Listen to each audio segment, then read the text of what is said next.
Je suis sûr que les Nigériens respectent l'Algérie et n'approcheront pas les frontières algériennes. Ce sont des frères et resteront des frères. Je crois que je suis très clair. سيادة الرئيس تفضل جلال. على خاطر شوف لما يصير الدم بين الشعوب الأمور ما تنتهيش. يكون فيه انتقام يوم من الأيام.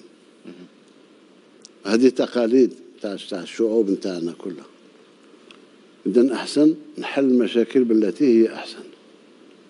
فيه انقلاب، احنا قلنا رانا مع الشرعية الدستورية ولازم يرجعوا للشرعية الدستورية.